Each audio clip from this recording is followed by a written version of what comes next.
Even though we're streaming on YouTube, we have one viewer.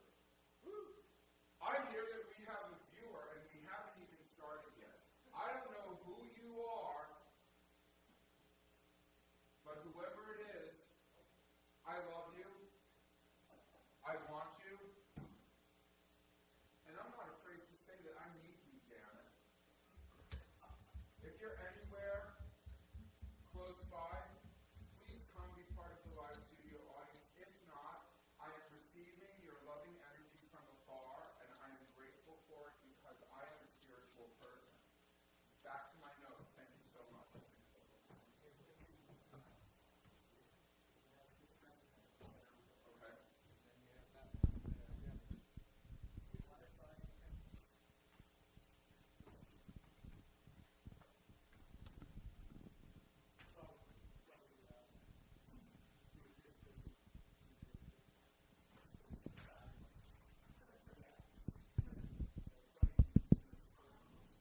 Hello?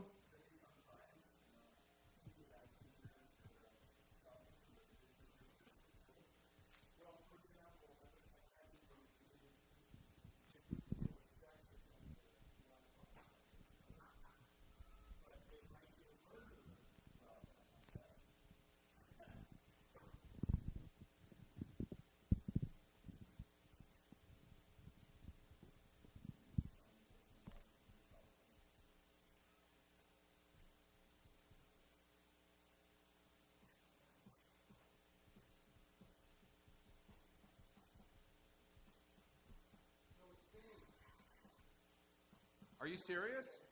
Oh, she's watching?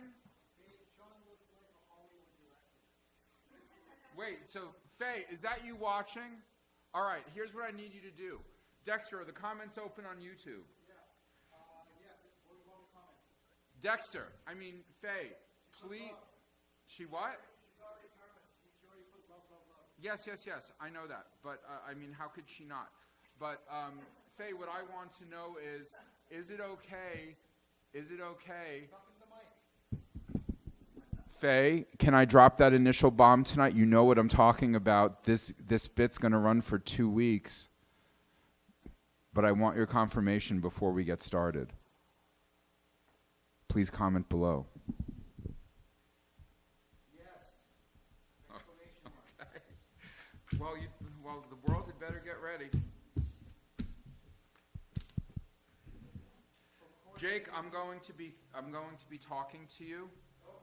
At one point, you don't have to. It's not going to be. You don't have to come here. Okay, but just be prepared. Don't be offended or upset or anything that I ask you. It's going to be whatever you want. I think you look better without the hat because you have very nice eyes.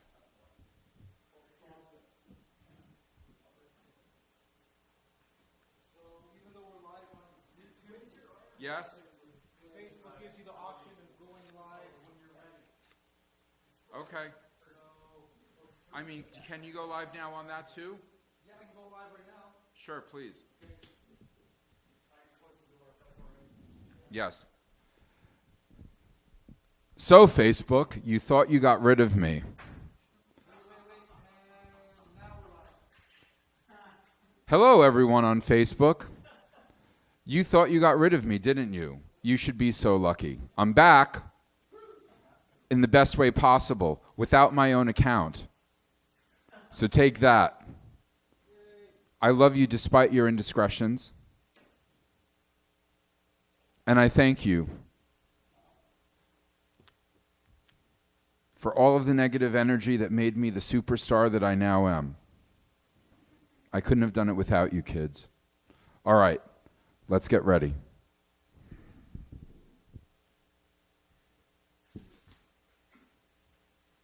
Oh, I'm missing a card.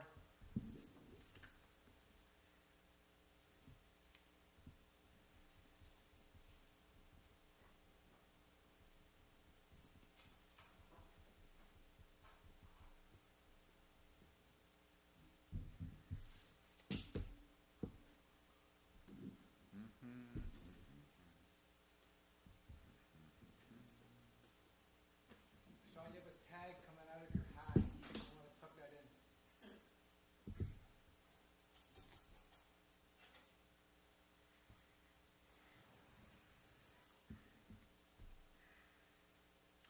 Oh, I forgot a bit.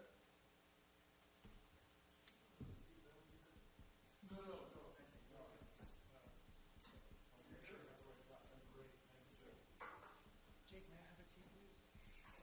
Yeah. What is it, cardamom?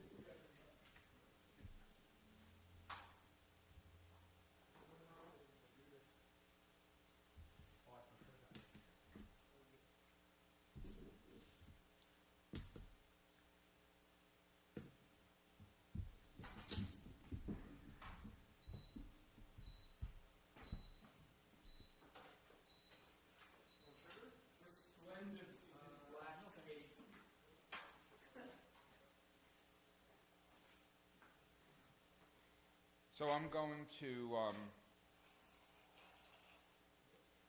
going to start.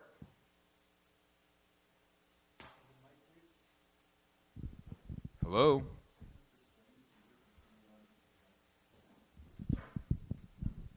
Thank you.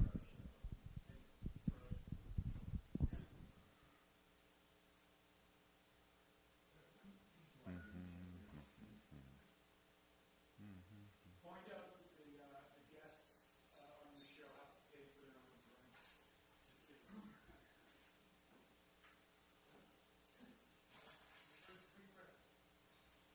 So where are they? John's three friends of the family cruelly abandoned. Not right now. Not right now. Your job today is to be supportive and encouraging. Wait, so it's me, Randy, and Billy? You're not the guests. You're not all guests. Millie and Randy are the audience. They're part of the three? No, they're in. You have three friends, I've heard you have three friends. People didn't come. Thank you for reminding me.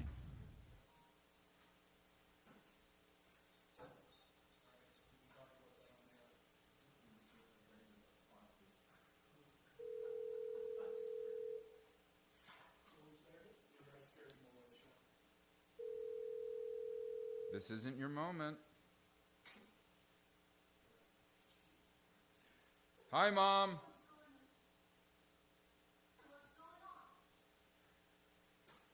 going on? I am.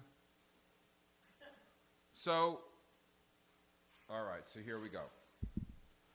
So, thank you for. Hi, Mom, how are you? Good, honey. How are you? I'm great.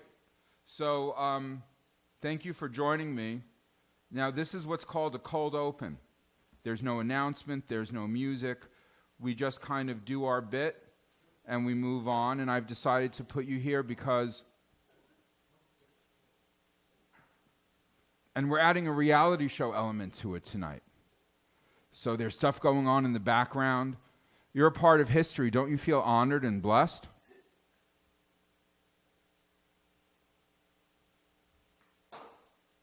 What was that? You say don't feel honored and blessed. I said don't. I said don't. Hold on. Sean, can you flip the image That's what I'm doing. That's what I'm trying to do now. I don't know why this is. Technical difficulties. It's live television. Okay, good. All right, so that's better. So I said, don't you feel honored and blessed to be part of my legend in the making? I mean, and aren't you proud of yourself for having created someone as provocative and original and, quite frankly, fearless as me? Stop adjusting your cleavage, Mom. Well, not really. It would be better for ratings if you didn't. So,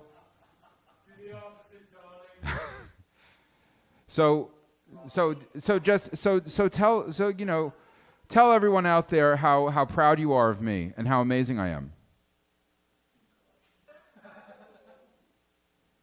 I know you're amazing, so continue. She just wants to be on camera. She has no interest in like being supportive in the least. It's my childhood all over again. You do have a lot of positive things to say about yourself.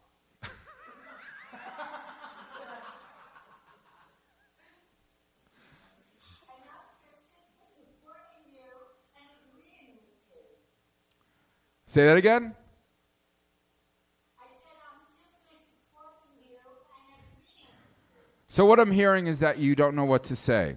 That's all right. You look good, and that's all that matters. Step back a bit. Let everyone see what you're wearing tonight, Mom. Come on, I'm not modeling it. Anymore. My mother used to be a model. Mom, show everyone your outfit. Come on, let's go. My 20s, this is 4 years later. Okay, you're 74. Don't rub it in. Jane Fonda, eat your heart out. Come on, stand up. Let's go. Exceptional. Yeah!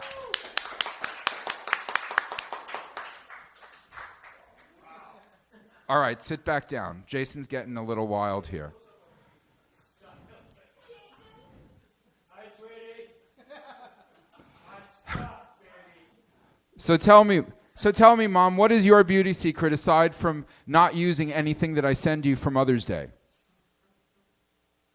My parents, of course. Jeans? Jeans from my parents, yes. All right, that wasn't a funny answer, but we'll take it.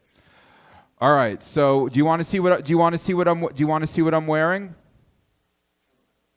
Yes, of course. Okay.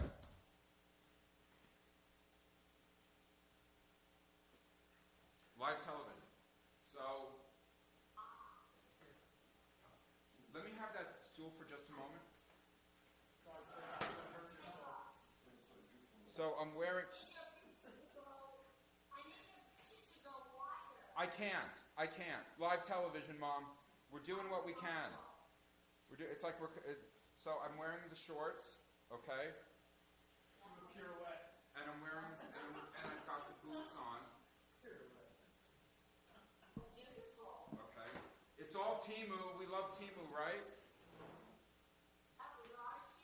Free shipping with orders $39 and higher. And For Amazon. okay. What are you wearing shoes? Oh no, I took my high heels off. Can I see your feet? Jason wants to see your feet.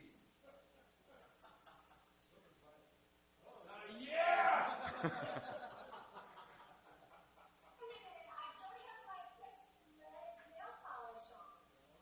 It's okay, I'm into dangling, not toes. And then I have my, and then I have, I'm just going to skip over what Jason said.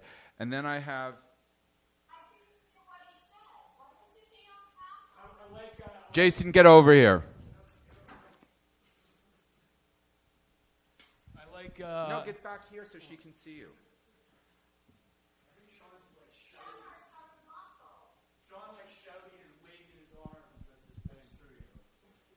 Yeah, I'm, hello, darling. Oh, you really are very photogenic. You're really something. Yeah, no, what I like when it comes to female peds is the dangling effect where the heel is exposed, but the front part of the foot is encased in leather. So it's called it's dangling or danglers. Just so you know, if you want to make some money on whatever it's called, OnlyFans. But let me see if I understand. Like the toes covered, but the heel exposed. Yeah, essentially it's like one leg is crossed over the other. It's the secretarial sort of look, right? So when the secretary is at the desk and she dangles the shoe on her foot, it's a whole fetishistic scene, and it's called dangling. So that's what does it for me. Yeah, you can help me out? Oh, man, perfect. Not yet. She's such a good sport. Okay, we're halfway there. Fantastic. Okay, yeah, so it has to be... What's happening here? I can't see. I can't stop that from Okay, so... Mom, move over this way. Okay, so it looks like you have a strap on your ankle. Mom, move back. Move back. All right. Okay, there needs to be a looseness at the heel. So essentially for this to work, you have to push your shoe forward on your foot so that your heel is exposed and thus the dangling aesthetic comes to the fore. However, your ballerina point under the circumstances is just as arousing. So thank you for being a good sport. What?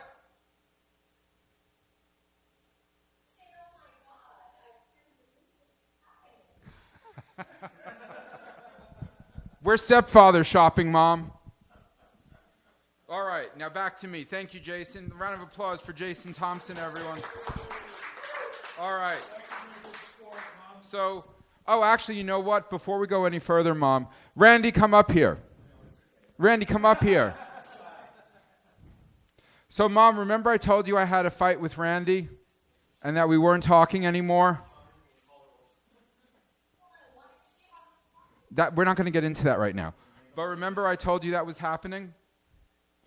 Randy and I have reconciled and we're friends again. Yes, because he beat me into it. Randy, I'm so happy. Well, thank you. You look lovely. Yeah, he's a wonderful guy, you know. He's trying to get away from me, so say what you have to say before he escapes. I'm just not comfortable with male on male touching. Okay. You're a lovely lady. Actually, you know what? Up. Mom, you're off camera. Get yourself on camera. There's too much space above your head. That's perfect. All right. Now, we might as well go through the whole circuit because we're not going to have you for the whole show. Dexter, get over here. Say hello. Hi, Susan. Good. Nice seeing you. And your feet.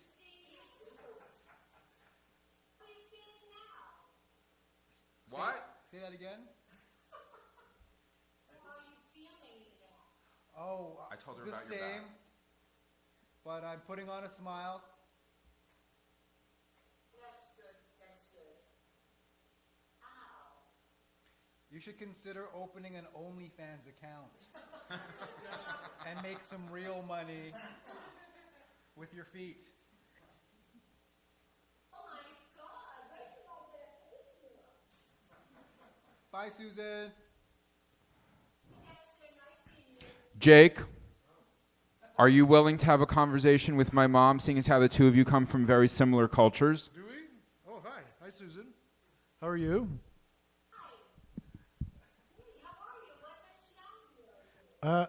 I'm of Turkish origin. I'm Maltese, and you do put the Maltese back. You know, we have pirates in common, I guess. The Turkish pirates and the Maltese pirates, they kind of caused trouble in the Mediterranean, right? That was us. Yeah.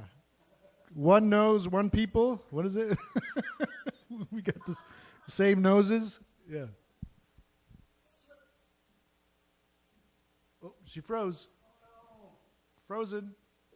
Hold on. Reconnecting. Thank you for doing this, Jake. Yeah. We're on.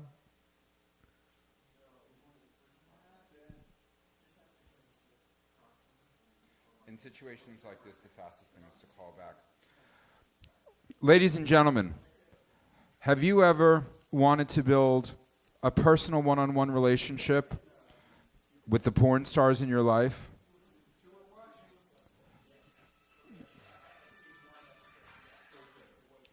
You can do it at OnlyFans.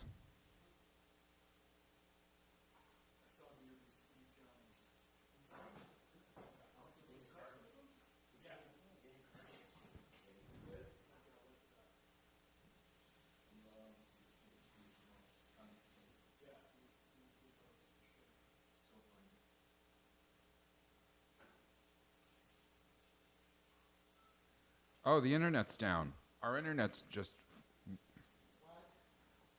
down, or at least it is for me.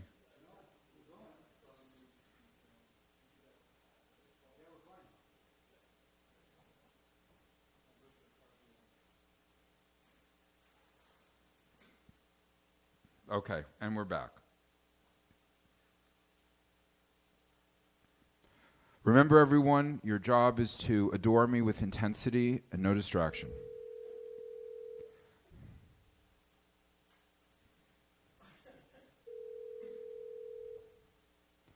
Hey, Mom.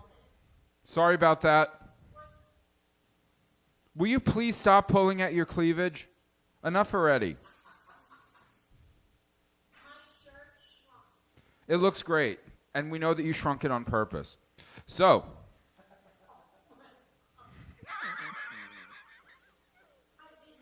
there's one more person for you to say hello to. You'll remember her.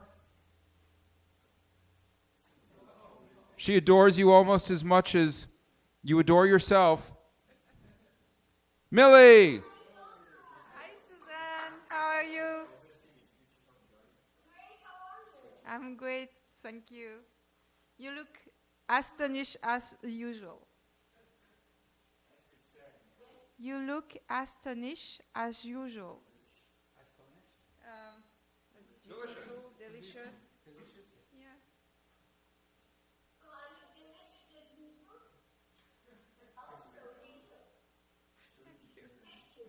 Bye. All right, Mom, we have some business to get to. Let's talk about everyone, eyes over here. Let's talk about my deportation.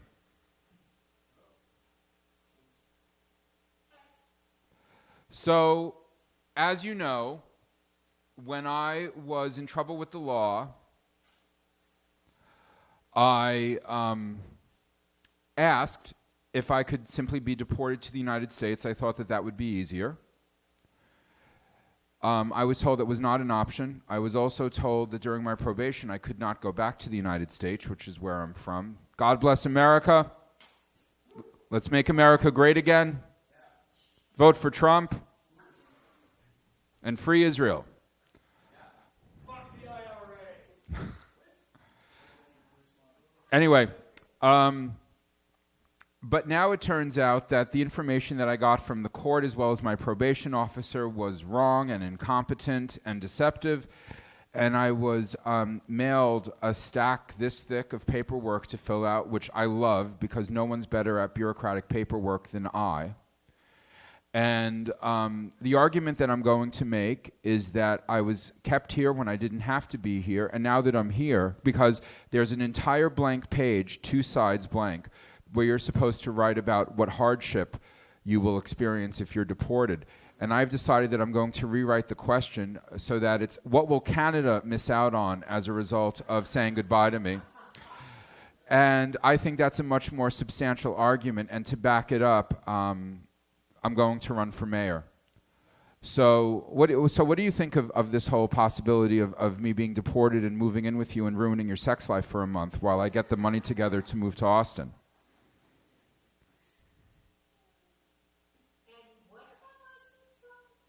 What? I said, how do you feel about me potentially being deported and living with you for a month so I disrupt your nourishing and vibrant sex life for a month while I pull together the funds on OnlyFans to move to Austin?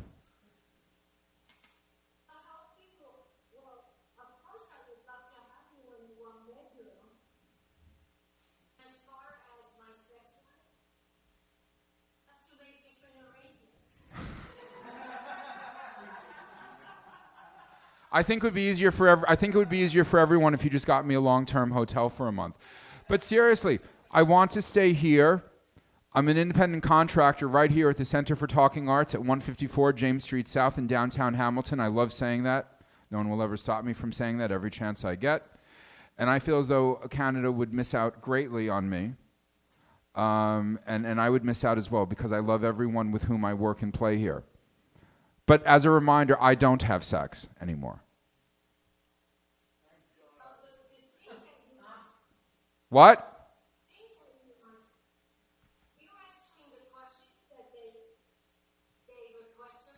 In my own way.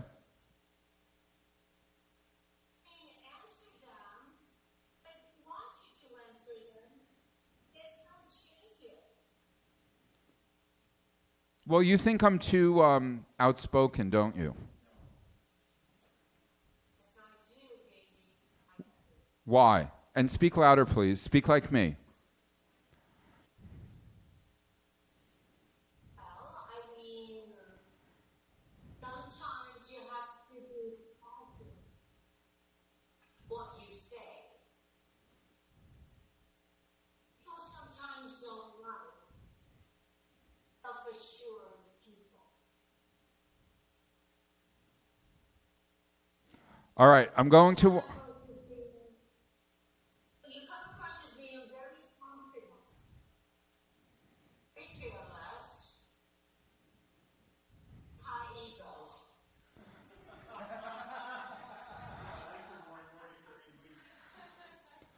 Now, luckily I have you to keep me in check, such as the last time that you were dialed into one of our shows, when afterward...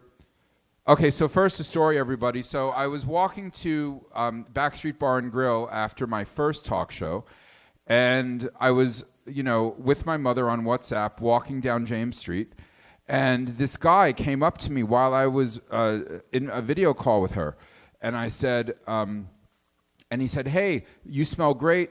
And I thought it would be funny to have my mother join in on the conversation, so I put the camera in front of me while this guy listened to me say, well, it's a combination of witch hazel and rose water with oils of patchouli and lemon and lavender. I make it myself.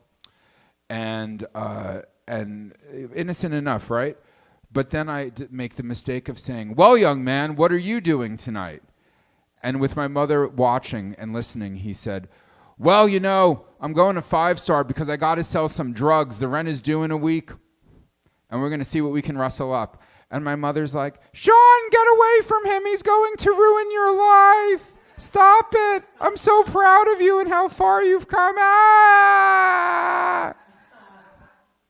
And then, after I parted ways with him, she made a really, really strong point of telling me that she didn't think I could sing.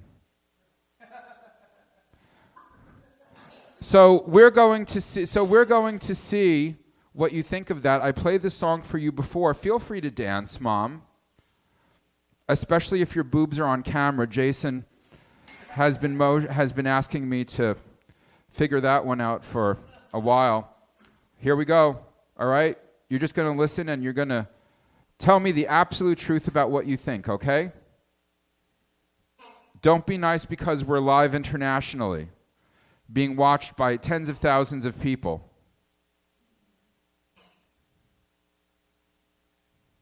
You love every moment of this, don't you? Yeah, liar. Okay.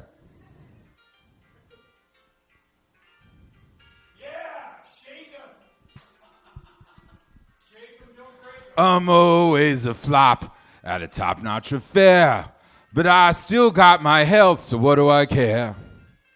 My best friend, alas, is a game of solitaire, but I still got my health, so what do I care? My fashion and foppery are never discussed. Attend the Opry, my box would be a bust. I never shall have that Park Avenue air, but I'm in such health, why should I care?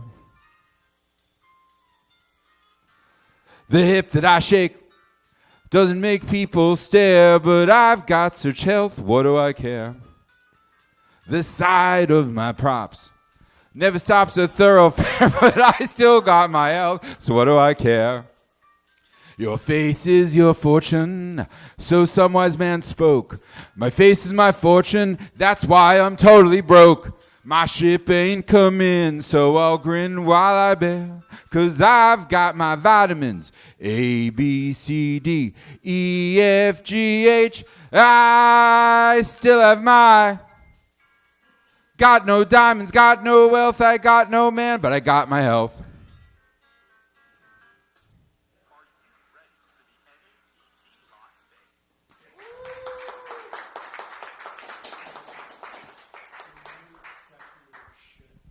Okay, we're live. Very girlish. The way she dance, she's so female. She's so... Susan, you're sexier than shit. You're so female. The way you move, it's a delight to watch you. I hope you don't mind me saying that. And not bad pipes from Junior either. So, Mom, can I have a stepdad? Who do you think it was? Guess. Dexter or Jason? Dexter's married. We shouldn't be an obstacle.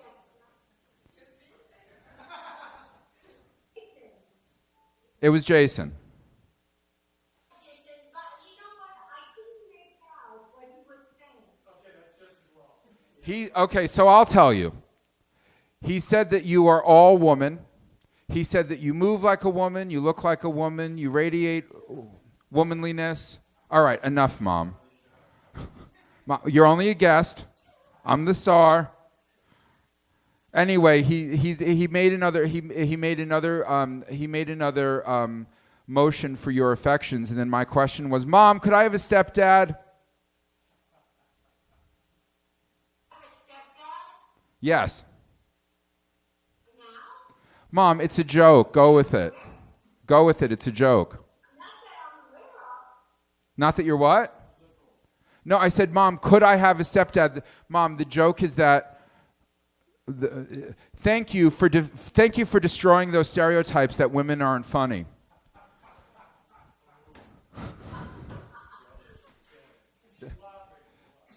Yes. Yes. Next time you sing, pick a Latin song. Because I basically didn't like. Yeah, I can see that.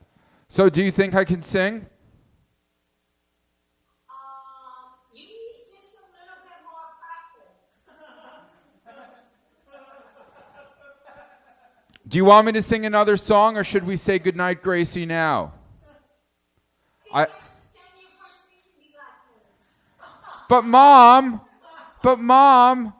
Mom, you promised me a year's tuition at Peterson Academy for Christmas. We'll put that on the back burner for now. You understand you just get some singing lessons. Or you could pay for my immigration lawyer. Anyway, do you want to hear another song? I've been working on You Don't Bring Me Flowers. Yes, I love that song.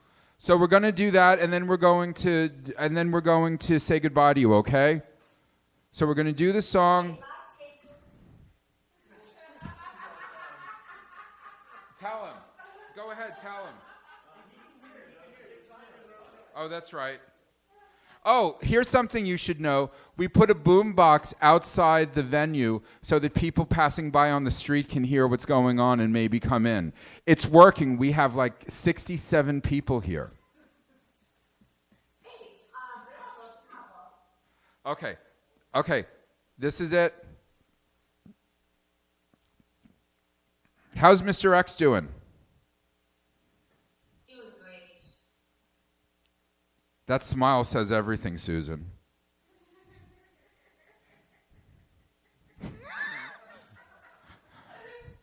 Susan's a very happy woman.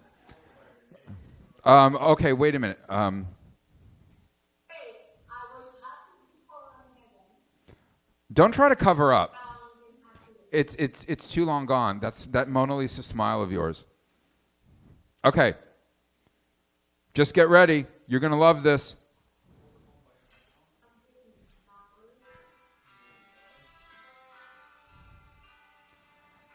And I'm not singing this song to you. I'm singing this song for you. You don't bring me flowers. You don't sing me love songs. You hardly talk to me anymore when I come through the door at the end of the day. And I remember when you couldn't wait to love me. You used to hate to leave me. Now after loving me late at night, well, it's good for you, babe, and you're feeling all right. Well, you just roll over and turn out the light. And you don't bring me flowers anymore. This is a solo. Used to be so natural. Used to be forever. But used to be's don't count anymore. They just lay on the floor till we sweep them away. Baby, I remember all the things you taught me. I learned how to laugh, and I learned how to cry. Well, I learned how to love, and I learned how to lie. So you think I could learn how to tell you goodbye?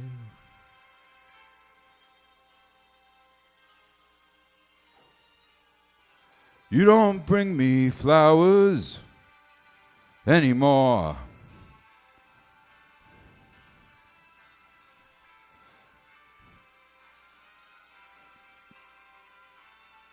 Yup, her son's a homosexual.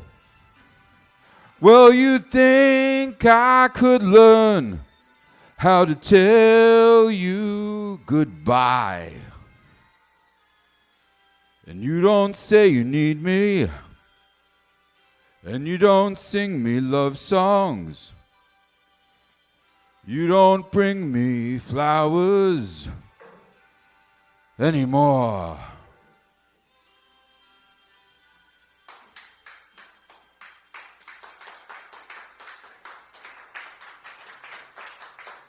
Hold your applause, hold your applause. Bring it back. More, please. Thanks for applauding, Randy.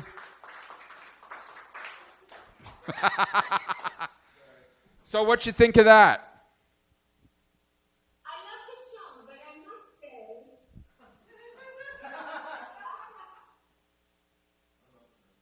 you sang it very well. But I must say that the background music you chose, very slow. And you need to get the background to be. it's a comedy venue, Mom. Okay, I'll sing a peppy Madonna, Dua Lipa, perhaps a Rihanna moment next time. But for now, it's time for us to say thank you so much Susan Margaret Sullivan of Wayne, New Jersey, my mother, another international fashion icon, former model, former supermodel. Shut up. She didn't. She was a house model for a schmatza company. Randy will explain it.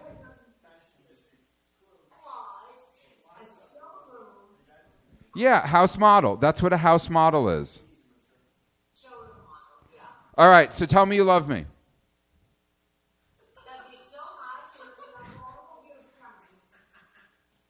And you said I didn't have any friends at 4:30 today.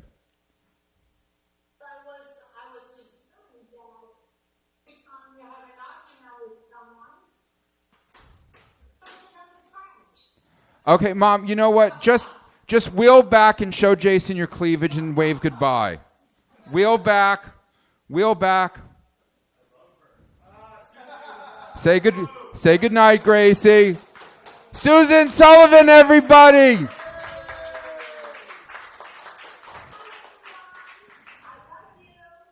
Say I love you almost as much as I love myself. Say it.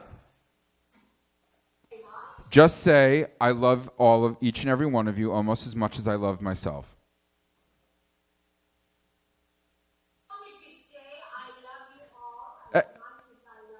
Everyone else impersonates me in their sets. Okay. All right, keep waving, Mom. Time to go. I love you. I love you. I love you so much. Good night. I'll forget to send you the YouTube link right now. Is there a camera on me? Live from the CFTA in downtown Hamilton, it's Wednesday night. Introducing your host, Sean Patrick Sullivan.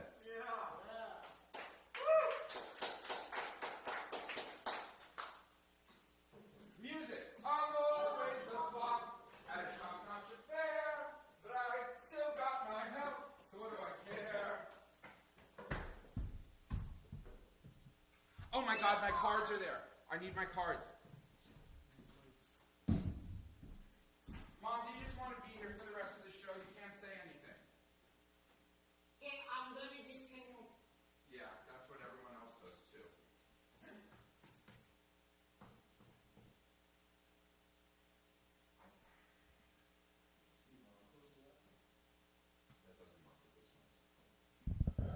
Live from the CFTA in downtown Hamilton. It's Wednesday night live with your host, Sean Patrick Sullivan. Yay! Woo!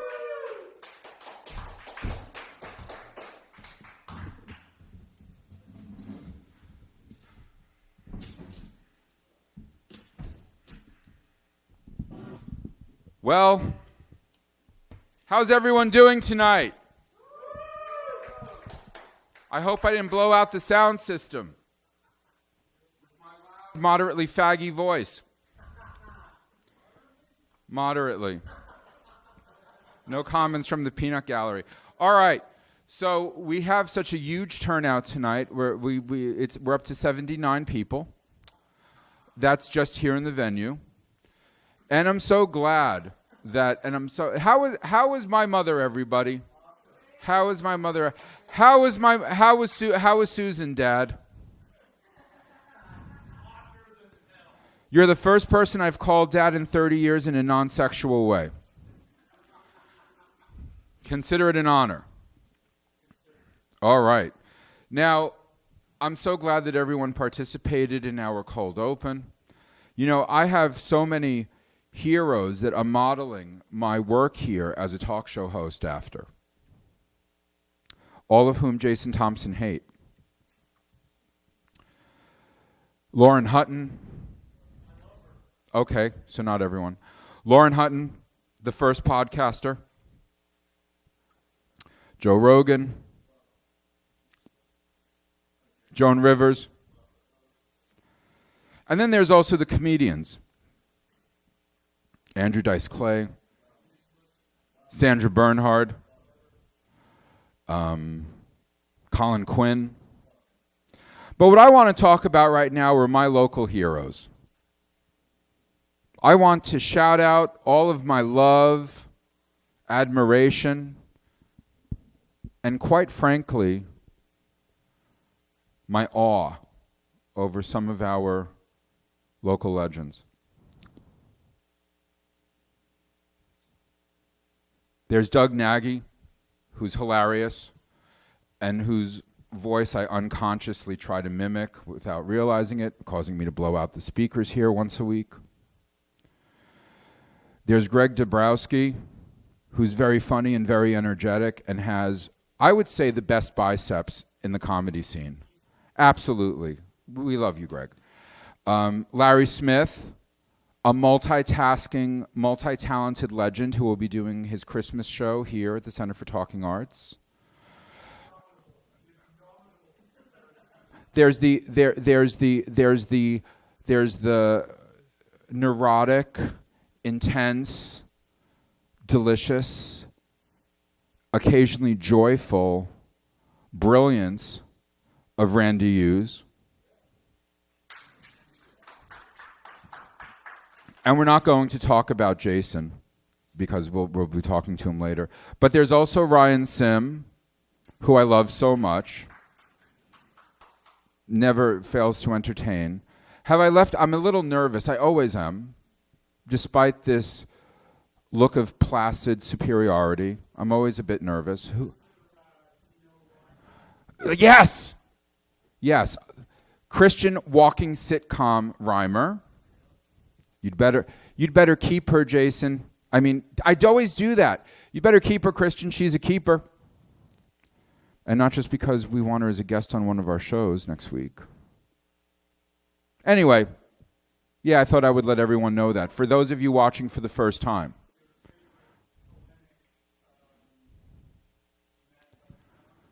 Oh, I should also say that despite whatever has gone on locally, our international audience doesn't really want to be bothered with that. But I do love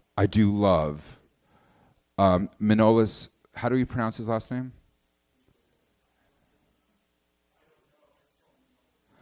Well, Manolis and Patrick at Levity, I love them. I think they're very funny. They do the best crowd work ever, except that when I mimic it, they don't seem to get that it's a homage. That's fine. I understand. Now, maybe. There could be implications. But you know, despite all of the love that I have for all of you, Jake, Dexter, we'll talk about you later, don't worry. I have to say that I feel misunderstood. It used to sadden me. It used to stop me, in fact. But I have a celebrity coach now. I met her on Instagram. She's quite lovely. And what she told me was that if you really want to be a celebrity in today's digital age, what you really need to do is embrace and encourage people to misunderstand and to actively dislike you. To expose yourself to all of that. And as soon as she said that, I said, sign me up, lady. You are speaking my language.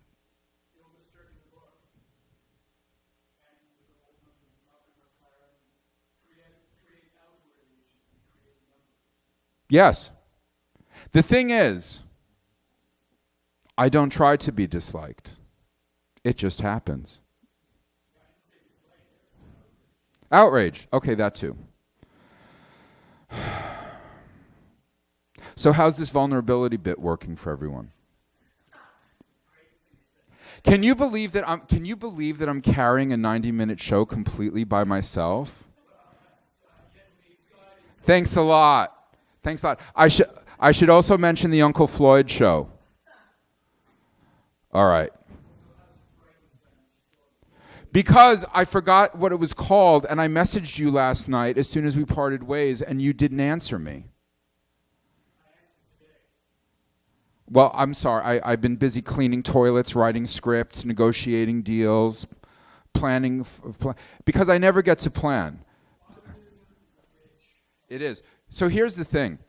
I always thought that I was going to be more like a Mike Durbecker. I always thought that I was going to write essays that were occasionally heartfelt and provocative and occasionally comedic, because we all need a giggle every now and then, and that I would memorize them and that I would perform them on stage without having to make eye contact with anyone. Because you know how I feel about eye contact and hugs. Unfortunately, the way that it's turned out with my schedule is that I've become the sort of stand-up comedian who riffs, which means that the closest act to my own is that of Donald Trump. And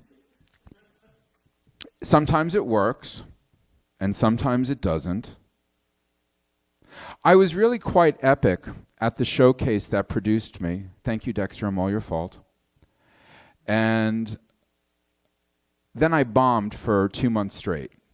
Part of it was my argument with Randy. It really shook me because I took what he said to heart. That doesn't mean that it's your fault.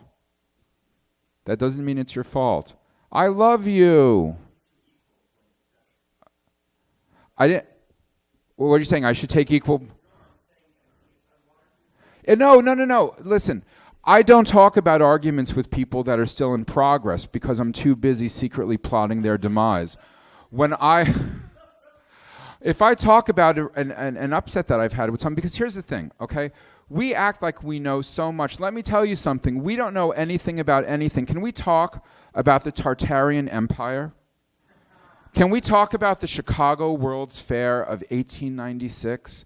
Can we talk about Middle Earth, an unexplained aerial phenomenon? We don't know anything, people. We don't know anything at all. And we also don't know how to have sex. We're still pretty bad at it. We don't know how to have conversations. We still don't know how to argue. And we sure as hell don't know how to eat. We don't know how to do anything. We're like a 3-year-old that has been given a nuclear reactor as a Christmas gift. That's exactly who we are. And I don't think there's any disagreement in this room. But anyway,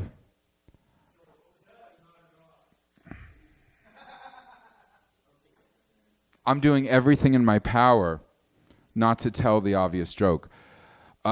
No, but so, ladies and gentlemen, I'm doing this without a net. I have a few index cards. Otherwise, I'm winging it. I get better every week, except for last week when I had a meltdown. That was just a career move. You're welcome. And, yeah. Now, I think I've spoken long enough. I think that everyone needs a break. I know I do. So let's talk about Turkish tea. Turkish tea is delicious, especially when it's customized, as it is here at the Center for Talking Arts at 154 James Street South, with your choice of cardamom, rose, lavender, hibiscus, or any of our essential oils, including but not limited to clary sage, peppermint, bergamot, or that old reliable standby that feels like a warm hug on a winter night, vanilla. A cup of Turkish tea here at the Center for Talking Arts only costs $10, but you see, it's not just a cup of tea. There are unlimited refills. So if you were to come in at like 3 p.m. on the day that you were performing here, because we welcome all sorts of talking artists, you get unlimited refills, you get to customize your flavors with each glass. It's really quite amazing. Can we put a camera on our esteemed founder, owner, operator, Jake, because he's the one who taught me the art and the science of making Turkish tea on an induction cooktop. Thank you, Amazon. It's just so delicious, and it doesn't give you the jitters that coffee will. That's our commercial break. So, Jake, you don't have to be on camera if you don't want to, but please, please, please, make tonight extra special. Put that handsome bearded face in front of that microphone and tell me how you think it's going tonight. The mic. It's going great. Thank you. I'm enjoying your show as always. Very entertaining. Thank you. Oh, you're welcome. Yeah. And you're getting good at making tea as well. That was pretty good. How am I cleaning the laboratories? It's okay. It's pretty good. It's good. Stick to tea. No. It's good. And I think why not just get it out of the way right now? So I did a lot of research and I did a lot of thinking. Yeah. I think you're right about the coffee menu. What did I say about the coffee? Nespresso. Yeah, I mean it's easy, right? You put it in a pod and press a button. I'll make a deal with you. We don't have time to go tap, I'll tap. make a deal with you. So Yeah. we'll do Nespresso. Yeah. But please don't say the word easy for the next week. Okay. Only because it's not personal. Yeah. It's not personal. Yeah. I hate the word easy. I hate it. But we'll talk about that in the COVID segment. Thank you, Jake. Thank you. Thank you for not firing me tonight. Dexter. Hey, that's my job. Dexter, please go to the mic. How do you think it's going tonight? How do I? Are you having a good time tonight? Yes. Now, I want everyone out there to know that Dexter came here despite punishing, tremendous, seemingly insurmountable back pain. He deserves all of our love and affection. That's a real trooper. That's a real trooper. I don't know. It just tweaked, and now I'm masking it with a smile. It's all good. Now, if you want to make Dexter happy after everything he's been through, all of you young, up-and-coming comics, satirists, humorists out there, come to his class this Sunday at 2 p.m. It's a drop-in. Yeah, it'll still go on, I guess. See? Reality show format. You get 2 shows in one.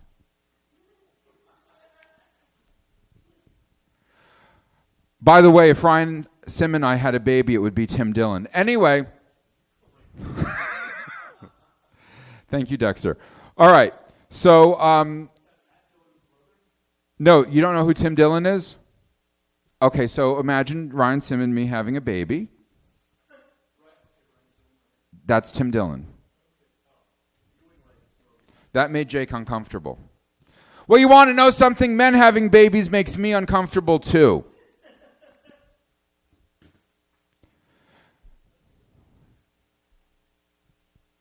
As a fetish?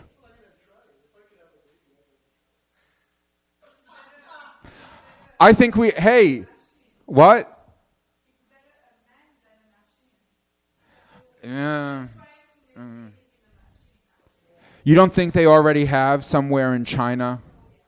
Yeah, I agree with you. What I really love about this crew of people is that oh my God. How did this happen? Ladies and gentlemen, Scott KV, who came here to use the laboratory that I just cleaned. You know, that's why I do this, ladies and gentlemen. It's not only for the 7-figure salary, it's also for the glamour. All right. Now, I have an announcement to make. Some of you have heard this before. If you have, please bear with me. I am running for mayor of the city of Hamilton. And as your next mayor, which I am doing not only to boost attendance at this venue and maintain my permanent residence, although it helps, I'm doing it because as someone who has been homeless and who has abused drugs and who has been wrapped up in the correctional system, by which it means it needs to be corrected, and has gone crazy and been institutionalized against his will, although I loved every minute of it. It was the most relaxing week of my entire life. I have the experience to fix this city that is chock full of nuts, derelicts, douchebags, and people who have been intergenerationally deprived of lithium to the point that they're producing retarded children left, right, and center. It's the truth. There's no lithium in the water in Hamilton, but there's a whole lot of fluoride. I know I've never met a conspiracy theory that I didn't like, and I think many of you feel the same. I have some ideas for this city, and I'm going to share one or two of them with you before we move on and encourage people who never asked for it to come on stage. Here's my solution for the drug problem, the massive, disgusting, unspeakably horrible drug problem that we have in our city. Mandatory drug use. Here's the idea. I know that this is only a city. Some of this involves the federal government. We'll figure out a way to make it happen. A test case, a pilot program, as it were. Military service for everyone from the ages of 18 to 21. All right? Because this country is under attack by itself. Okay? We're all going to be antibodies in the military from the ages of 18 to 21 so that people can learn to fold a fucking t-shirt and make their own food and not be the decrepit losers that we're producing nowadays. Although Claire last week was lovely. Claire, if you're watching this, we'd like you to be a guest sometime soon. She is, or at least should be, the voice of a generation. No, the way that I want this to work is that you'll have access to purchase drugs, and you'll be trained how to use them as part of your military service. But once you're out of the military and you're not doing them at the armory, who do we have here? Hey there. Are you here for my talk show?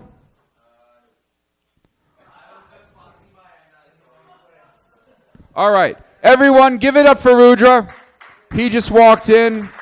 He's part of our audience of, I think it's 87 or 89 now. So this is my talk show. And it's a pleasure for you to be here. Yes. Of course you can. The bar's right over there. We're not selling any liquor at all because we don't have our license yet, but we do have Turkish teas. We have some Barak. We're going full on Turkey. Did I pronounce it correctly? We don't have chai.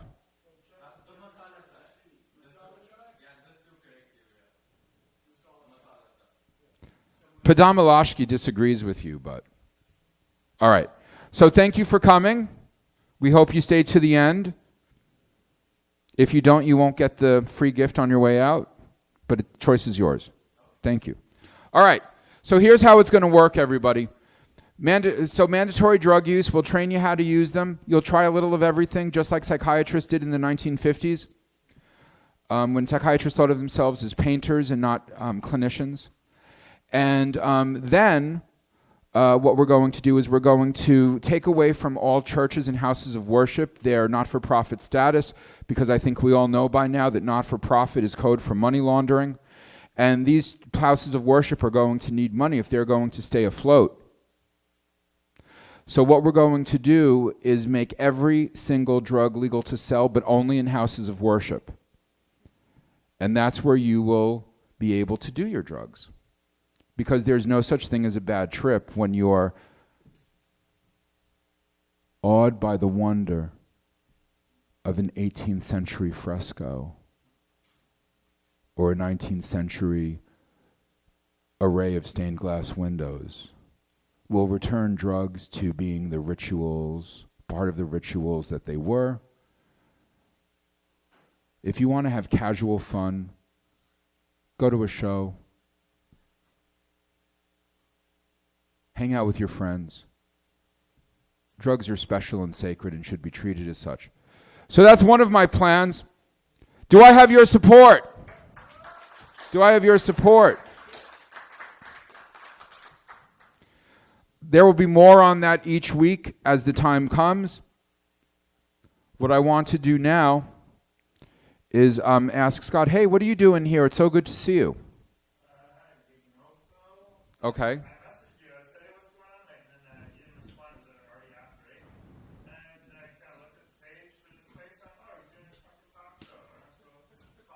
Well, thank you. Hey, you're here. Do you want to be a guest?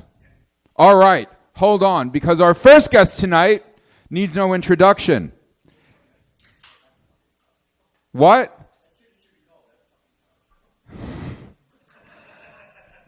Calm down or you'll be my third guest tonight. Fourth. All right. So, our first guest tonight needs no introduction. I recently fired him as my co-host. He's talented. He's limber. He's very, very tall. But most of all, he's my future stepfather. Ladies and gentlemen, please give it up for the one and only Jason Thompson.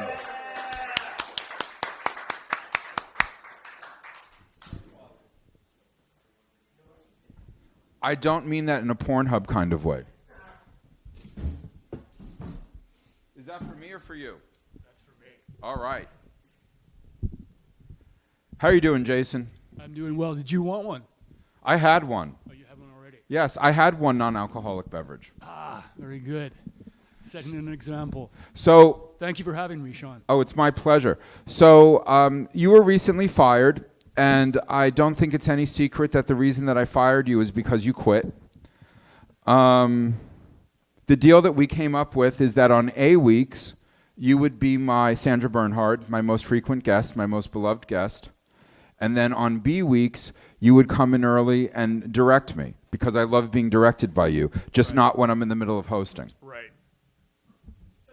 You're so handsome. So are you, Sean. You really think so? Yes. I really think you're so handsome too. Well, that's why this is getting disturbing. Yeah, especially. Yeah. So let's change subjects. So, are you having a good time tonight?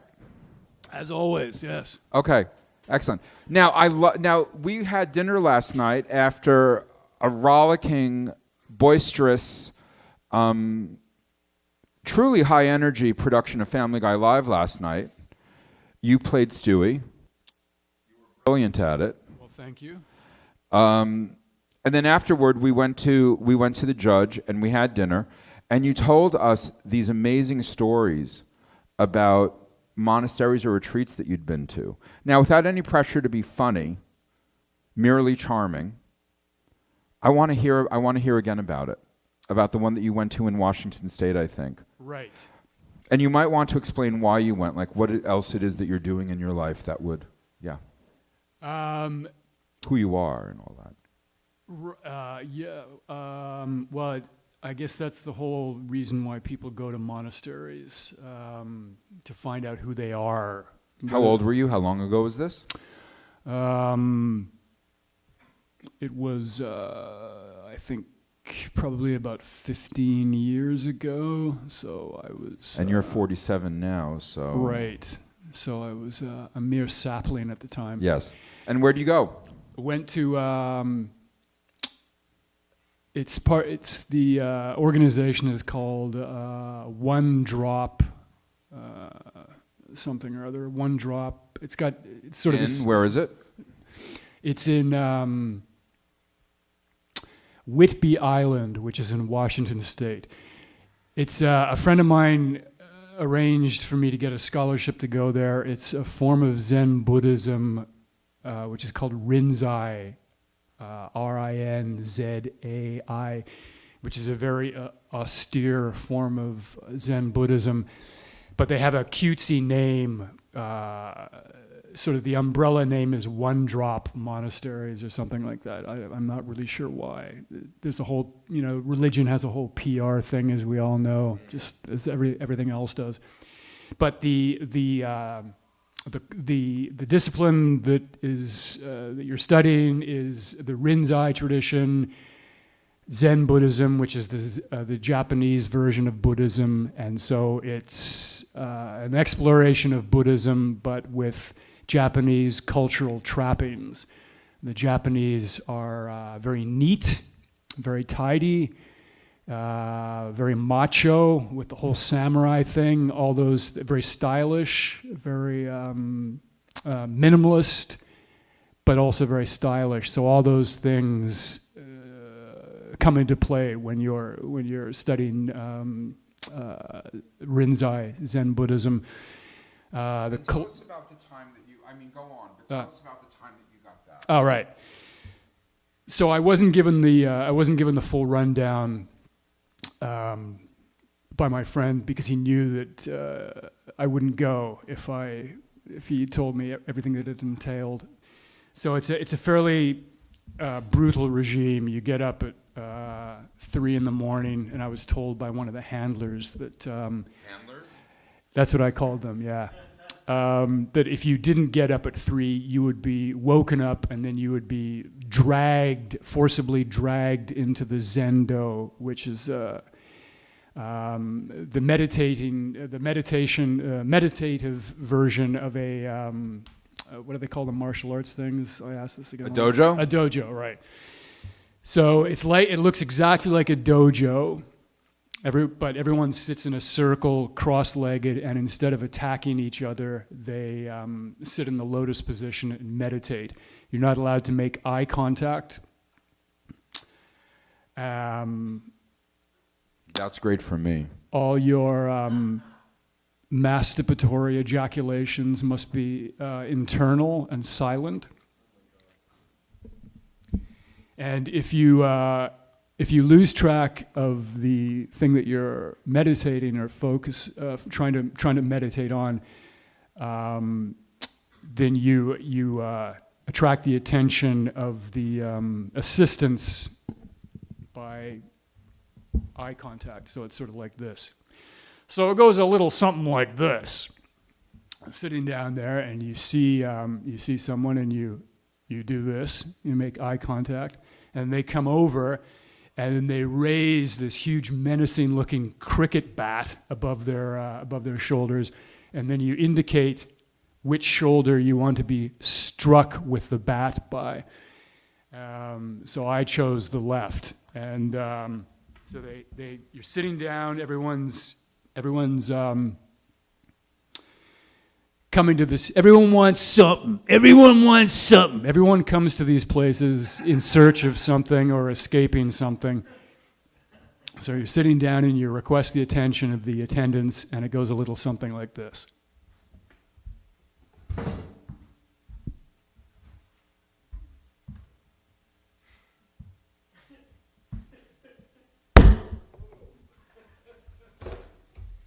And then if it's done correctly, it hits you on the meaty part between your shoulder and your neck. But it wasn't done correctly, was it, Jason? No, because the Oh wait, and why is it that spot? It's not allegedly punitive. There's an actual It's not punitive, neurological no. reason for it. What is it? if you're if you're an experienced enough meditator and you're observing the people meditating before you, you can tell if they're supposedly you can tell if their focus is wavering or if they lose focus entirely. And some of them are certainly the Roshi master is savvy enough to figure that out. And you, as the meditator, are aware of that as well. So the reason for the strike is to get you back on track. And if it's done deftly and correctly, it's sort of like an electric bolt or jolt, rather, that goes through your body and gets you back focused on whatever you're focusing on, any topic at all, any theme, any thought. If it's done incorrectly, it results in bodily harm. And the guy who struck me was this enormous German oaf who'd been there for a couple of years. Can you do his voice? Thank you. And so when he released the bat, it hit my collarbone and was excruciatingly painful. So much like you dismissed me from the co-hosting job, Because you quit. I dismissed him, and he quit. But when it's done correctly, the Roshi, the master, who's an 80-year-old, a wiry little 80-year-old Japanese guy, it's like a whip, and it gets you back on track, and it actually does energize you. But it's a fairly controversial form of Abuse. And as a result, there's only a few of them operating in the States right now, because these places, again, they attract lowlifes and mutants and cretins and microcephalics and some macrocephalics. Yeah, very much so. Very much so. Which is why we all ended up here. Jason, so as our conversation progressed, we moved away from your time at monasteries and yoga retreats and whatnot, and as it always does and as it always must, it came back to me. And my declaration that I have chosen for the past few months to be sober and celibate, except... Oh, right. Hold on. Except in the following cases. Somebody else is paying for it. Somebody at a venue offers to buy me a drink and I want to help that venue make money. Or one 24-hour period per month during which I give myself freedom to do whatever I want, and this has been cleared by my psychiatrist. He thinks it's definitely not for amateurs. But then again, as he agreed, I'm not an amateur. Hence the staggering numbers that we've... Your job right now is to be supportive of me and to make me look good. You're right, yeah. Jesus Christ. But I happened to mention that the last time I gave myself a 24-hour furlough, 3 hours in, I was like, I don't feel like doing this. I have lists, I have laundry, like I'm too busy for this. I'll have sex when I'm making 7 figures and I can attract who I want, Joe Rogan. And you said that actually reminded you of the policy of some of the Zen masters at that retreat. And I really want you to tell that again because I'm not sure I got the whole story. All right. I love this, people. Randy, I hate to be a prick, but could I get a refill? Thank you, mate. Randy Hughes, ladies and gentlemen. I know I introduce people over and over again, and I do it too much, and I demand your applause. I didn't say stop applauding, by the way. Randy, it's on the table, but the mate. moment's over. That's all right. But I don't know. I just love giving love. I'd love to receive it, both of you out there. Jason, please go on with your story.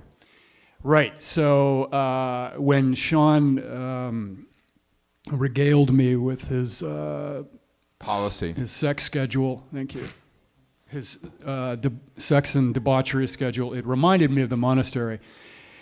So when you go to this monastery in particular, it's unique. Its headquarters is in Osaka, I believe, and it's unique amongst all the Japanese monasteries for the reason that it's men and women are allowed there, and also Westerners are allowed there. But when you are there, the sexes are segregated, and there's as well they should be at all times. There's no hanky panky, because when you're on the premises, you are vegetarian and you are celibate, and it's a very austere program. As I mentioned, you're up at 3 and you go to bed at 10 or 11.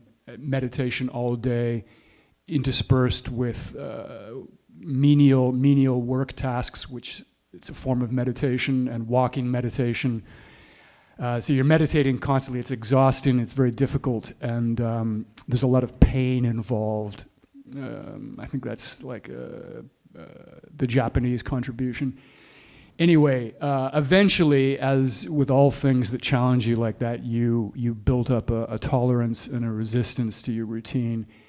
And what do they do to refresh it? Well, I'm getting there. So the old timers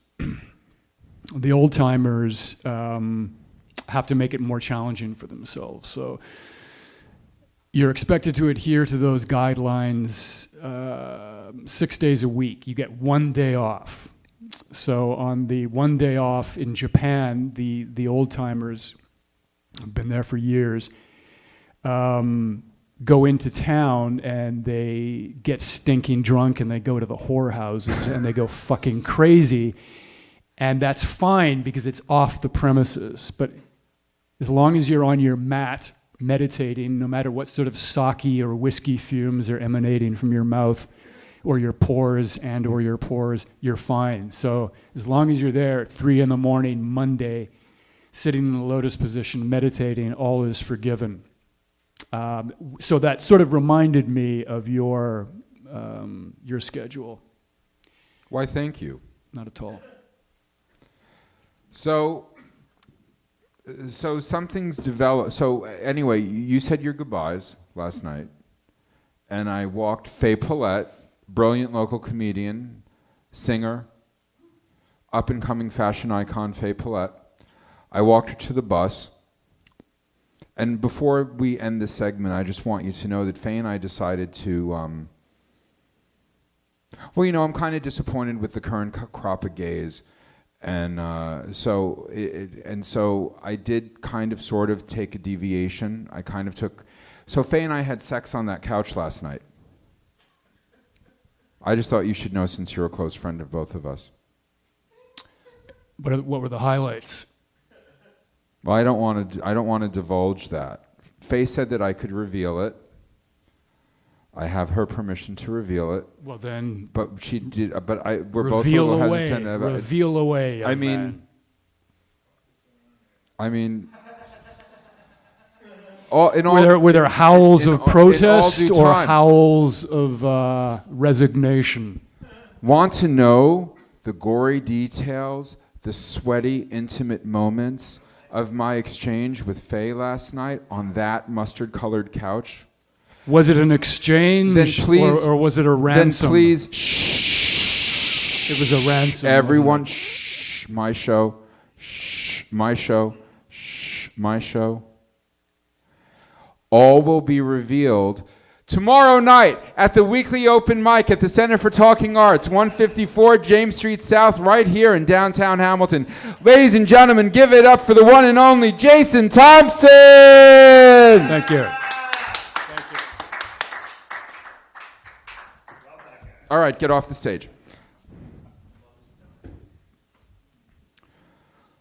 Wasn't he an amazing guest, everybody? You want to, is everyone ready for another, what time is it? Okay, are we ready for another amazing guest? Yeah. All right. Randy, do you want, would you like the, we're the only talk show in town with a lotto slot. Why not? Do you want to come up, or would you rather not? Our next guest needs no introduction. He's a brilliant comedian. He's also an astounding musician. He closed the show at the last Sunday, at the last, what did I call that show? The Sunday Matinee Musical Comedy Cabaret at Backstreet Bar and Grill, also here in downtown Hamilton. Everyone loved him. You'll love him too. Give it up for the one and only Scott KV. Thank you, sir. I'm so happy to see you. I'm happy to be here. Honestly, I'm glad I popped in. I didn't know. I was just like, because you messaged me and you said you should pop in more often. There's like stuff going on every night. We love you here. I love this place. Ever since I discovered it. First night I came in here, I won this belt and I won this like one-liner contest, and so it's kind of been like a good luck place for me ever since, you know. So, as a comedian, you have a very specific way that you work with language. For those of for the audience members out there who don't know your act, and I don't know if you're the sort of person who can pull it up. So if you can't, feel free to decline. But could you do a bit of your dairy bit? Oh, the cheese stuff. Yeah. I can do the whole thing. Do it. All right. Do it. Well, you have to. By the way, this is the first. So what you're about to see and hear is the very first experience I had with you. I love this bit immediately. So go on. Okay. You'll have to pardon me because I'm quite fond of cheesy puns. Am I provolone in this? Are you hoping this gets feta and not worse as I go along? Does this make you blue? Are you thinking, how dare he continue to milk this? So I can't believe it myself. I mean, how vardy more can I possibly have? Swiss. They're getting cheddar. They're quite Gouda. I have Mott's more. I hope you leave here today and you say, that guy's pretty sharp. I'm just going to marvel at this goat, this cheese whiz, this cream of cheese puns who is able to string these all together.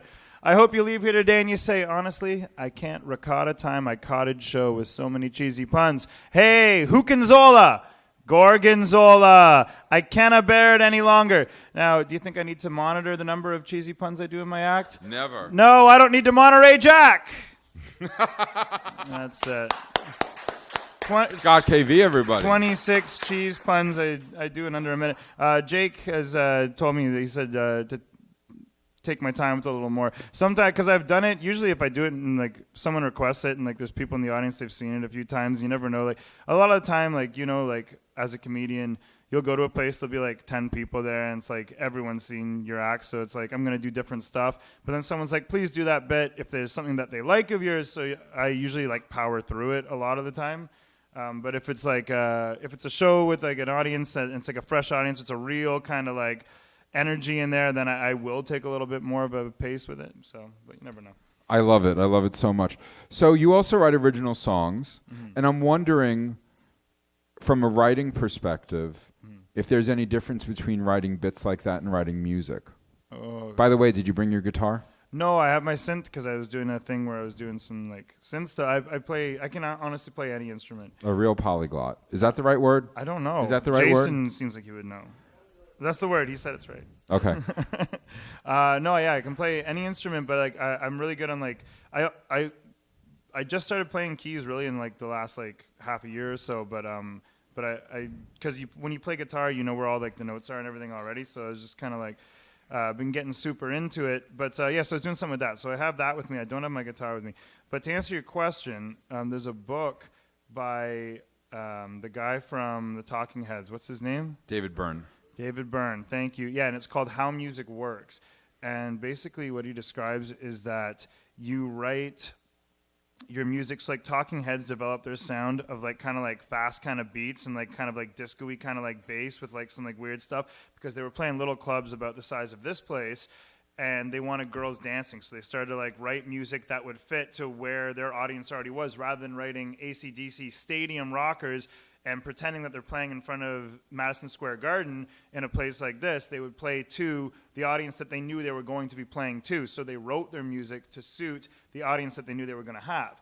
And I think as far as jokes go, yeah, the crossover is right there because you start to kind of write, like you see sometimes people who will be like talking up here as if they're doing like their like Netflix special or whatever. And it's like, but you're not doing your Netflix special. You're in front of like 12 people a lot of the time, 15 people, and you have to do something that kind of like pops a little different. Sometimes you have to just kind of like lean into like, well, this is what the room is. The room's like this. So I think in comedy a lot of the time, you want to like kind of just say like, what's reality? Okay, let's talk about reality. It's like, well, there's 5 people here. So I'm just going to talk to all you individually rather than go up and like project as if I'm in front of something that I'm not in front of. So I think like that David Byrne kind of book kind of resonated with me just as a performer in any avenue that I'm done. And I've done like plays and like acting and different shit like that too. So you just kind of like, you perform to the crowd that's here and you prepare for the crowd that you kind of anticipate being there. So I love all of that for you. However, as you may have noticed, my act is completely and totally delusional and always assumes an audience of thousands being taped for a Netflix special. There's nothing wrong with that either because so the other night, Sunday night, I did The Judge, which you popped by real quick to drop off some kid. And then you said, you're like, all right, Dad's setting you off now to school. Here you go. And like he went up, you did actually quite well. Oh, good. But Manolis, do you know? Everyone knows Manolis, right? We were just talking about him. Oh, you were? Yes. Yeah, I love him. We love him. Yeah, I've known Manolis for like a decade or more, and he's a fantastic performer. And that night, everyone kind of, because it was like it was a room. Everyone was a comedian in the room except for my wife, and everyone. Which means she's very tolerant. Yeah. I don't know how Andrew and Elaine do it, 2 comedians in one family. I feel like I could never have married a comedian. But everyone kind of acknowledged like the room, but Manolis did not. And he went up and he like kind of like acted as if he was in front of a whole big crowd and he fucking killed. So what the fuck do I know? You know what I mean? Just to contradict everything that I originally said. No, I as I'm listening to you, I'm thinking, wow, that's really intelligent and insightful, and you know, I'm thinking of giving up my career in comedy so I can just make people laugh. Nice, that's good. I like that. You don't live in Hamilton. No. Where are you? I'm out in the country, in Waterford. Do you like that? I love it. And you have other businesses too. Yeah, Do you want to promote any of them right now? Sure, yeah. I own Promote all of them right now. All right. Is anyone actually watching?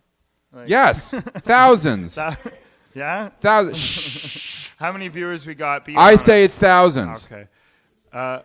Well, yeah, probably no one who will be. So my tell friend. tell both of them out there. I have Waterford dance, so I've always taught Latin and ballroom dance, and I also teach tap, jazz, ballet. Like I grew up as a competitive dancer, and throughout my 20s, I was a background dancer in much music videos, and I did a lot of choreography for. There was a show called. Were you on Electric Circus? No, but I know people who. My were. slutty second husband was. Anyway, go ahead. Yeah, no, I used to do choreography for a show called Barber, which is BRBR, but they called it Barber on TFO as well. So I did choreography for that. I used to have like Canadian artists, like Juno nominated and winners and stuff like that.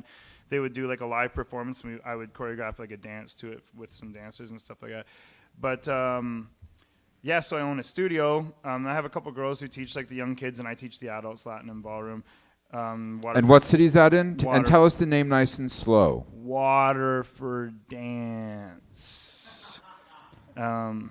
And tell me about, and do you have any other businesses? Yeah, I have a weed business. If you go to thereliefbalm.com, BALM, thereliefbalm.com, you can buy my relief balm. I make that at home, and I have a bunch of... Is it CBD or THC or both? It's both, and I have because there's a whole process in Canada where you have to get it to go through like the Canadian government. So my thing, they only process so many per year. I think it is a racket. It's bullshit. Of course it's a racket. So mine hasn't been legalized, but I'm able to sell it in Ashwegan at the native dispensaries because they don't have to play by the same rules, so they can sell whatever they want. So I have some dispensaries I sell out of there, and then I just sell off my website.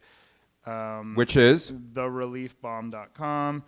That's THERELIEFBALM.com. Yeah, I zoned out, but I assume you spelled it right.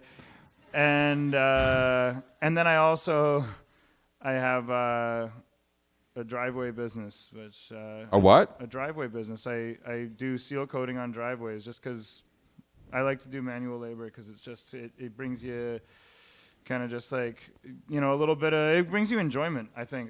My father was a contractor, and my grandfather and like everyone, my brother and everyone, they all work construction, so I always just liked working with my hands and doing that kind of stuff too. So. All right. Thank you. You're welcome. Thanks for letting me plug it. We're not done. It's like not. So is there any, do you have any shows coming up that you'd like to promote? Not really. I mean, I'm always doing a bunch of little things. I don't, nothing crazy. If anyone wants to go to Bramsterdam on November 19th, that'll be a fun one because I'm doing like 20 minutes. I always like to do, you know what sucks about stand-up comedy, as you might Tell know, me. is that sometimes you just feel like, oh, I've got 6 minutes, I got 5 minutes, I got 6 minutes. It's like, sometimes you're like, okay, I got to pick and choose, and like I want it to hit, and it's like sometimes I want to like take my time with something. It's like, well, I had to cut 2 jokes there that I was like planning on doing.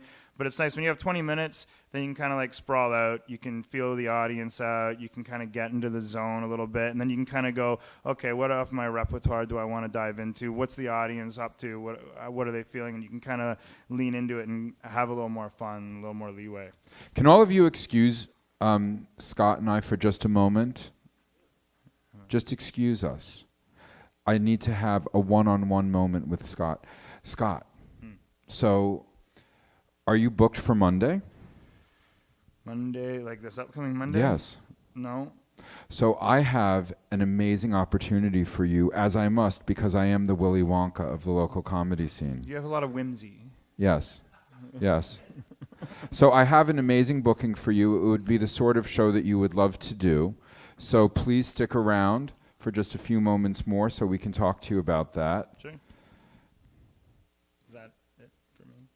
Ask Scott about his band. Oh, yes. I was about to. You're not the co-host anymore. You quit. But thank you for saving my ass. You were talking Scott, what an original idea. Scott, tell us about your band. Tell us everything about your band, including its Instagram handle and its name. All right. And how inspired you were by Devo. By the way, I saw them perform live at Casbah. I went with Jason Thompson. They were amazing. They were really good, and I was kind of not expecting that. Thanks. Which is funny because you'd already seen us perform here. But then you brought that up after.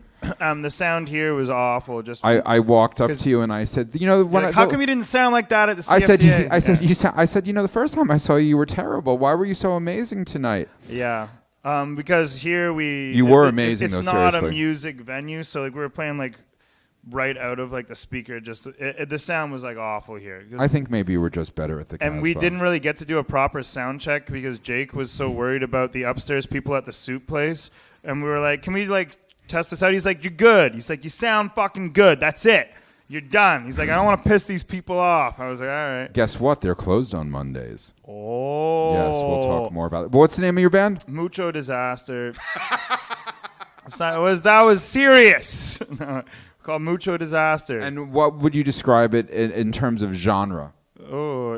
Dance rock would be like the main kind of. We play dance beats. We try to keep it on the 2 and the 4. Boom, boom, boom, boom. A lot of 4 on the floor kind of stuff. And we kind of just rock like a really heavy bass. And then I usually sometimes I play guitar, sometimes I play synth, and we get that going. We're trying to increment more sounds and more musicians, but I'm working with different people right now. So right now there's a little bit of a process of figuring out where we're headed. We also added a new drummer. More disco. More disco for sure. Yeah, we want to have that kind of that dancey beat. We've always leaned into that, and again because of that David Byrne book a while ago. Because we started off, we played like bluesy rock. We were formed in 2017, and in 20. And who's your bandmate? My brother. Whose name is Jay. We spearhead the whole thing, and then we worked with a lot of different people, including one of my best buds, Alex Simon. I played his song at your show on Sunday. I like it. It's a beautiful song that he wrote. It's incredible. But we write stuff with him still. He's on every album, but because he's out in BC, we don't work with him all the time. But I want to always bring in different musicians and stuff like that too, because when you bring in someone else, a different perspective, then it just kind of opens doors in yourself that you might not have gone to and whatever. So every album we have, I have probably like 2 to 3 different people. How many albums? We have 4. Which we can get on anything. Spotify is our main thing. We had 18,000 streams this past month. That's pretty good for us, I think.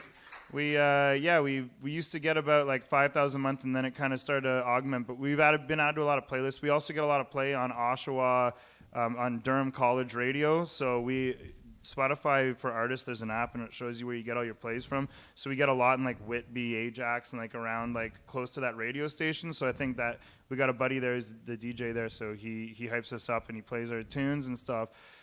So we're pretty good out there. Yeah, we have a show coming up. We did Brandy's which is like a little like spot in Brantford on October 12th, and we're doing it again November 16th. We're back at Brandy's. Because the woman who owns the place, Brandy, she said that we were the best band that she ever had there, and she showed us a video of these they had these kids out the night before us, and they had like people like body surfing and like moshing and everything. It was like packed. It looked fucking awesome. And our show, there was like maybe just over 30 people. We sold 24 tickets, and then whoever came in at the door, maybe another 10 or 12, and. So it was like, in a size roughly similar to this. So it was like, it was full-ish, but like the night before you could see it was fucking packed. So I want to get it like that. So I think we're going to maybe get like a couple local bands to like open next time and do the same thing. And then we joined a show, I can't remember what day, December something. I don't know. Well, I'll post it if you look us up. Instagram handle is? Mucho Disaster or Mucho Disaster Band, I forget. I'm shit with. You're so successful, you don't even care. No, I'm like, so bad on social media. I honestly, I was in this band Della Rose before. Well, you're like me. You coast on charisma and good looks. I don't like computers, is what it is. I was in this band Della Rose, and this guy, he's Garrett, was the front man of that band. They're a really good band, and they had songs played on 97.7 Hits FM on the radio, songs that I co-wrote and I was part of with them, and it was really good. I only played guitar for them. It was a great band. But at this one show, we played at the Bovine Sex Club on Queen Street. Are you familiar? The what? The Bovine Sex Club. Jason, no, you must know it, right? Yeah, it's a legendary place in Toronto where like all the local bands who are anyone who have gone on there. And so we played this show there, and in the middle of the show, he said, "And don't forget to look us up on Facebook." I was mortified because I'm like, that's so not fucking rock and roll. And I've never told anyone on Instagram or Facebook or I don't bring it up. I feel like self-promotion. I'm okay with it right now because I'm like here and like whatever, who gives a fuck, and you ask me and whatever, so I'm doing it. But like whenever I'm like talking to people, I'm never like, yeah, like follow us on Facebook. You become a salesman, and then once you're a salesman, you are not rock and roll. And it's two totally different things. And that's why you have friends like me, so I could prompt you to do that promotion. Cool. Hold on. I'll get it. No, stay here. Hello? I think Susan's checking in to see if Jason's still available. Is that your mom? Yeah. Jason's. I saw a picture on something on social media. Yeah. There. Jason, give Scott the 3-sentence summary of your burgeoning relationship with her.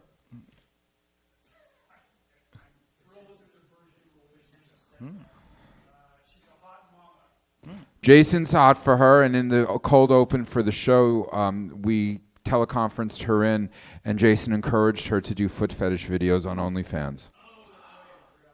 Okay. Aren't you glad you're here? Context, right? Ladies and gentlemen, the one, the only, Scott KV. Please stick around. I will for sure. I didn't tell you to stop applauding. Ladies and gentlemen, the one and only Scott KV. Learn to generate energy. All right. That's better. Now, what's your name again? You want to get interviewed? Yeah. It's up to him. Do you want to get interviewed? Okay, stop. I want you to stop. So tell me your first and last name. No, write it down. Write it down and then go back over there so I can introduce you. I'm very much underconfident right now. You're very what? So do you feel pressured because we already have 3 lawsuits against us? No, I don't feel like I'm pressurized. Okay.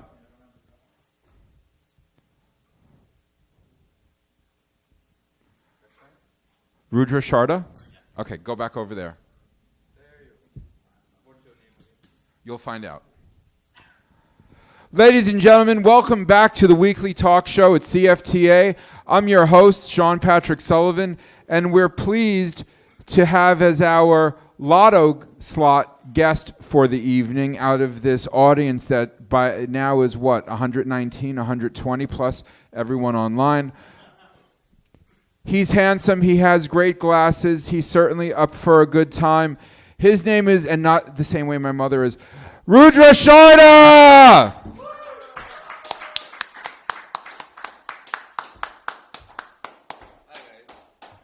Great to meet you. Have a seat. So you might just be the youngest person in the room. How old are you? I'm 18 right now. He is the youngest person in the room. Yay for youth. The red pill is adrenochrome.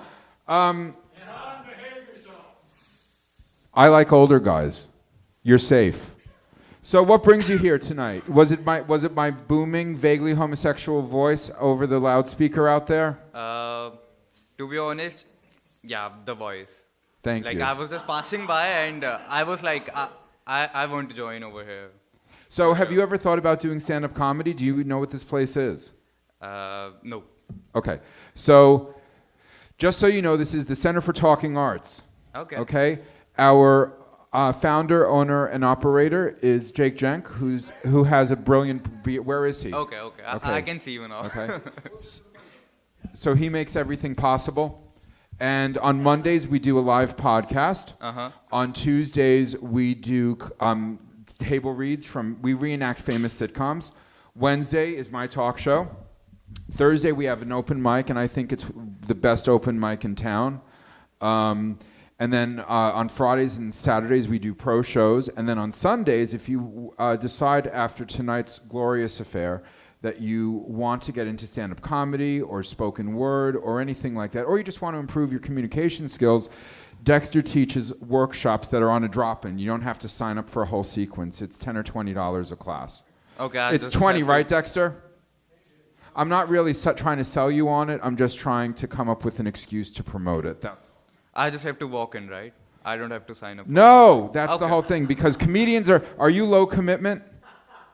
Sorry, what? Are you low commitment? Are you adverse to like investing too heavily and committing to things? Do you avoid that? I didn't get you, sorry. Okay. So some people find it very easy to commit to things very quickly. All right. Some people don't like signing up for long workshop sequences.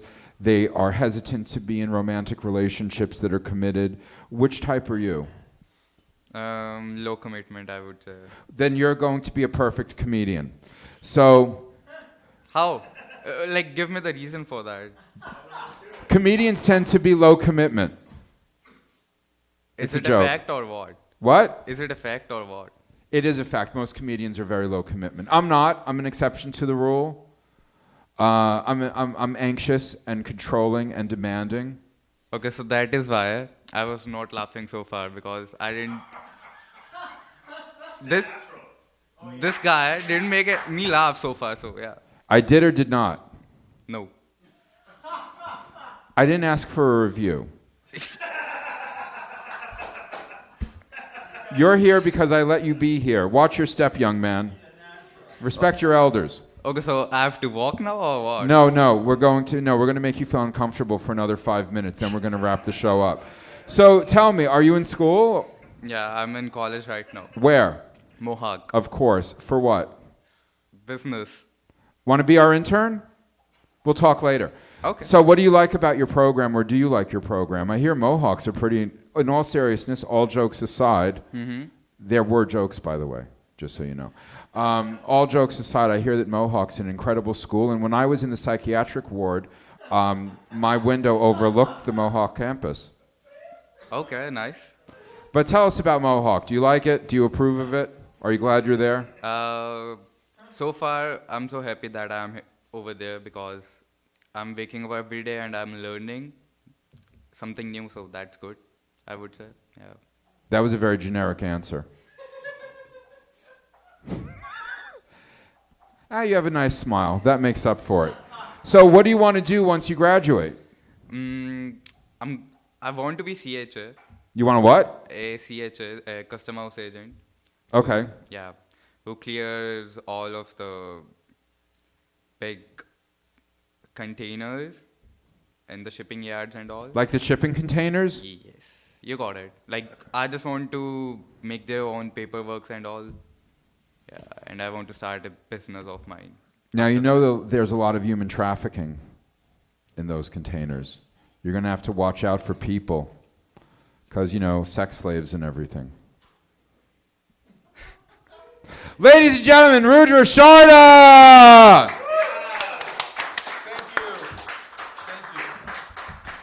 Thank you so much. You're welcome. Stick around for a moment. Yes? Before you dismiss him, Sean, do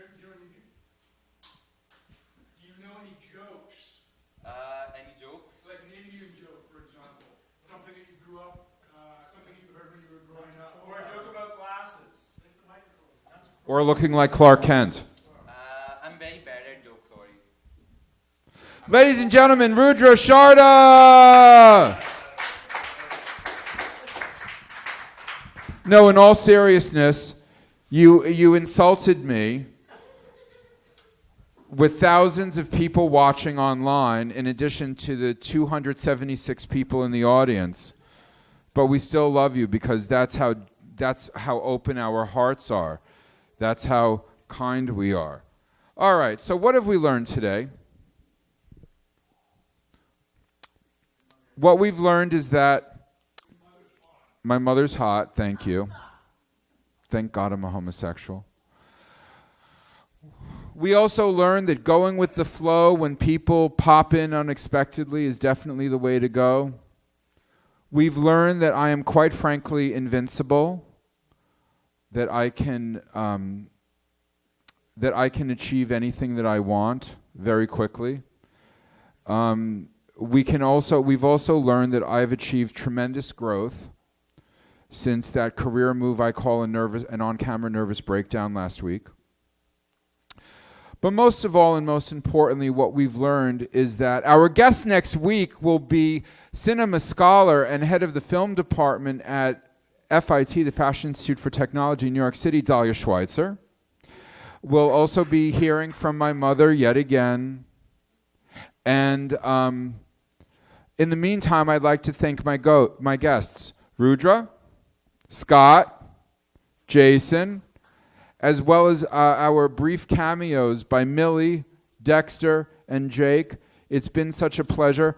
And I didn't say Randy? No, it's not okay. Randy, you need to love yourself more. Randy, when somebody... Shh! My show. I already asked.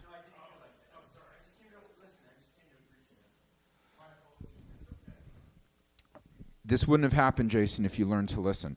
So, Randy, you have to learn to love yourself. And the next time that someone slights you the way that I just slighted you, for which I am so sorry, what I want you to do is to get up in their face and say, hey, you forgot about me. Because Randy Hughes, you are truly unforgettable by anyone other than an idiot like me. Give it up for Randy Hughes, everybody.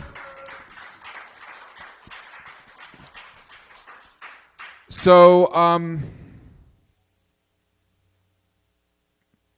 shall I take you out with a song, ladies and gentlemen? Show of hands. Yes or no? Those who say no, raise their hands. Those who say yes, raise their hands. All right. It had better be good.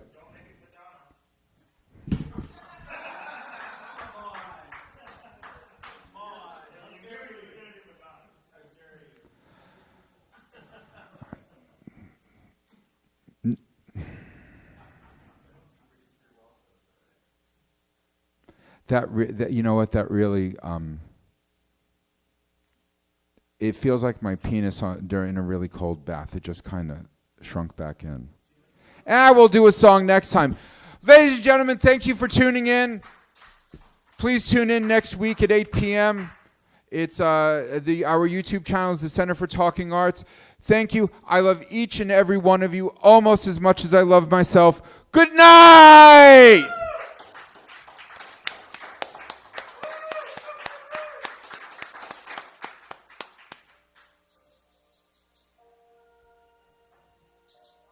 What is that?